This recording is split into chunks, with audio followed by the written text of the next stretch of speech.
Chapter 8. How Wall Street Began.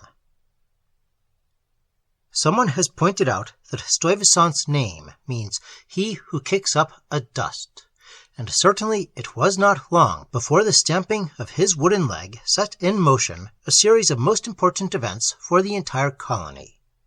Melyn and his fellow patroon Kuyter of Staten Island complained that they had been ruined by Kieft's policy toward the Indians. "What?" exclaimed Stuyvesant. "Do you presume to criticize an ex-governor?" And he promptly banished them.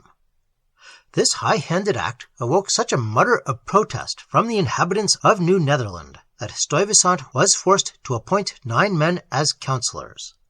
Almost from the first, the council meetings must have been lively affairs, for there was a great deal to worry about. The boundary disputes with the English were growing more serious, and all that the West India Company would do about the matter was to advise the colonists to live as peaceably as possible. The Swedes, moreover, had settled in the Delaware River in territory claimed by the Dutch, and they refused to leave.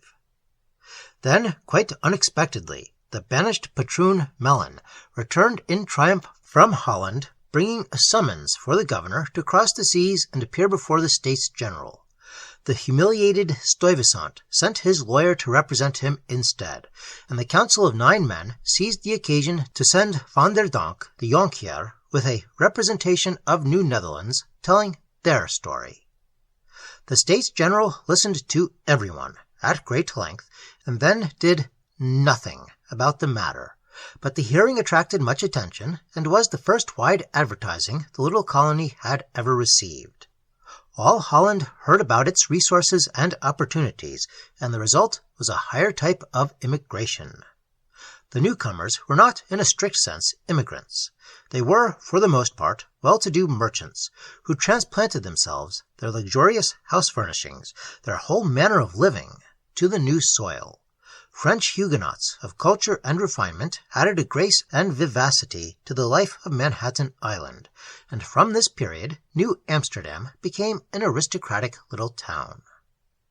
Governor Stuyvesant was a very busy person in those days, stamping angrily about, now quarreling with his new council, now threatening the Swedes, now the English, and ordering his cannon out to put the Schuylers and Dyckmans in their places at the powerful little patroon grant of Rensselaerswyck near Albany.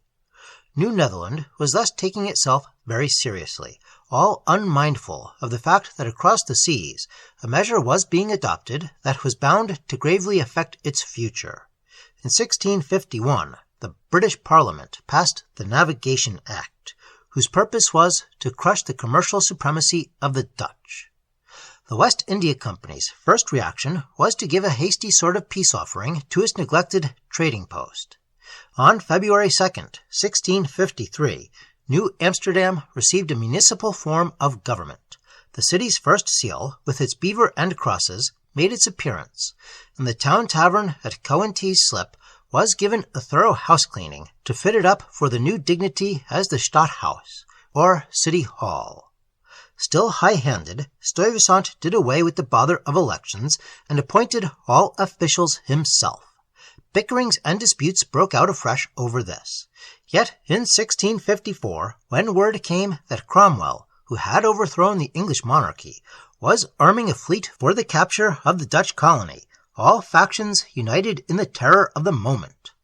A fence had been constructed on the site of Wall Street to keep out wandering cows, and this was now made into a stout blockade, or wall, from which the street later took its name.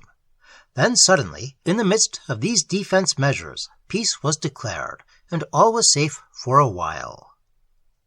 The Jewish race had long ranked high in European commerce, but until this time, patroon rights had been denied to any one of them.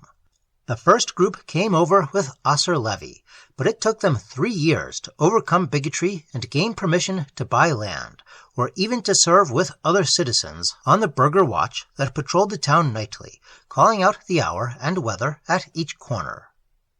The Dutch Reformed Church, with Domini Megapolensis in charge at New Amsterdam, was still the official guide for the religious life of the colony. In Kief's time, the little wooden chapel had been replaced by a stone building known as the Church of St. Nicholas. This benevolent saint had been the figurehead of the first immigrant ship to reach New Amsterdam, and became the patron saint of the town as well as the church. The congregation had continued under the same name, and the Church of St. Nicholas stands today at the corner of 5th Avenue and 48th Street.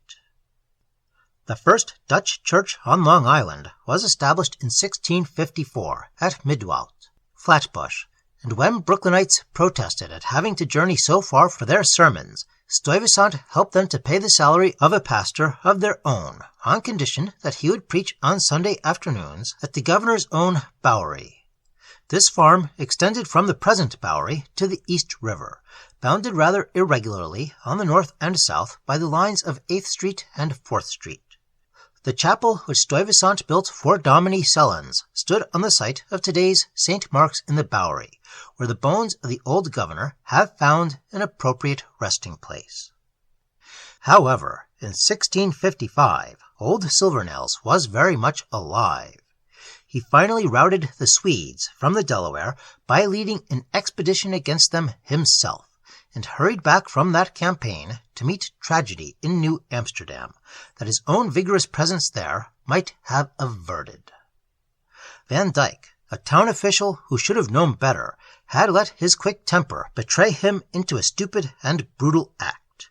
He was very proud of his fine peaches, and one evening, when he observed an Indian woman reaching for one, he straightway reached for his musket and killed her. All the old native resentment awoke, and by the next evening 900 Indian warriors had assembled at Inwood, and were soon making their way down the river. Their stealthy arrival in New Amsterdam filled the inhabitants with terror, but for the time being a parley with their sachems resulted in the Indians withdrawing to Staten Island. When it became dark again, however, they returned, killed Van Dyck, and then, leaping into their canoes, hastened across to the Jersey shore and back to Staten Island, where they slaughtered or carried into captivity over 200 persons. Stuyvesant met this emergency with great wisdom. "It becomes us to reform ourselves," he said, and refused to wage war in retaliation. In the nervousness that followed the savage outbreak, a proclamation was issued forbidding the occupation of farms in the Bronx. This checked the development of that region, and the whole colony felt the need of more agricultural activity. Accordingly, in 1658, when fear was over, the governor offered a ferry to Long Island and a clergyman to any 25 families that would plant a village in the northern part of Manna-Hatin. This resulted in the founding of New Harlem, named in memory of Old Harlem in Holland, a district that was destined to change its character many times in the course of the centuries, as new nationalities and new races should come and go in the great moving tides of its population.